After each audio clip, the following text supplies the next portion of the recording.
என்னடா இது, இந்த கிழவி இன்னும் கிளம்பலையா? இவளை இங்கிருந்து அனுப்பணும்னா அது சாதாரணமான விஷயமா இருக்காது போல இருக்கே. பெரிய அணுகுண்டா போட்டா தான் இவ இங்கிருந்து கிளம்புவா போல இருக்கு. லட்சுமி, நீ என்ன இன்னும் கிளம்பலையா? இங்கே உட்கார்ந்துட்டு இருக்க? இல்ல சார், இவ்வளவு நேரம் ஆகியும் ராம இன்னும் காணுமே. அவன் எங்க போனான்னு தெரியல. என்னம்மா நீ, அவன் விளையாட்டு பையன், வர முன்ன பின்னதான் ஆகும். அதான் நாங்க இருக்கோம்ல, நாங்க பாத்துக்க மாட்டோமா? நீ கிளம்பு. இல்ல ராம். அடடா, நீ இந்த சின்ன விஷயத்துக்கு இவ்வளவு டென்ஷன் ஆகுறியே. நான் சொல்ல போற விஷயத்த கேட்டா நீ என்ன ஆவியோ?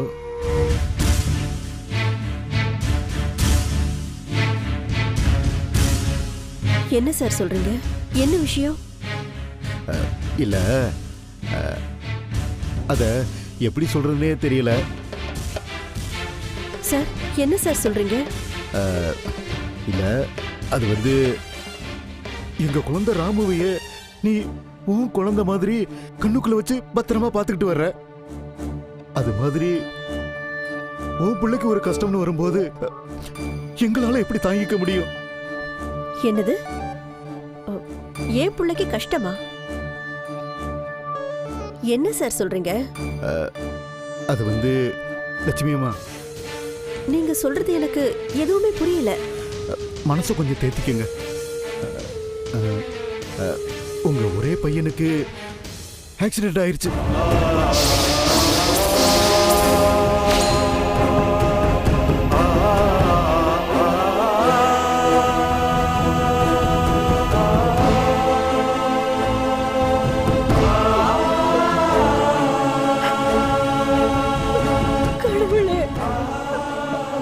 அவனை வத்தலக்குண்டு கவர்மெண்ட் ஹாஸ்பிட்டல்ல அட்மிட் பண்ணிருக்காங்களா? கோபாலுக்கு யாரோ போன் பண்ணி சொல்லிருக்காங்க.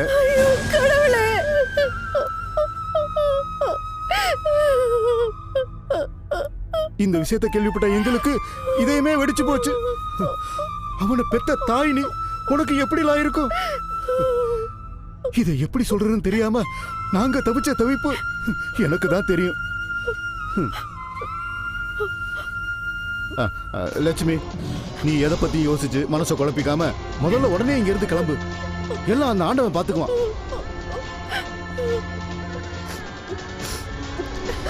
லட்சுமி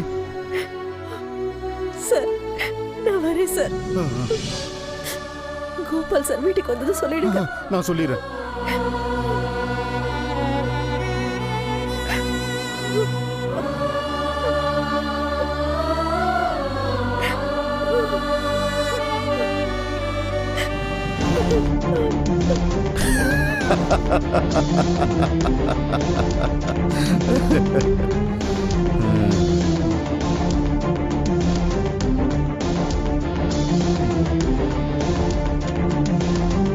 கடைசியில் அம்மா புள்ள சென்டிமெண்ட் தான் ஒர்க் அவுட் ஆயிருக்கு.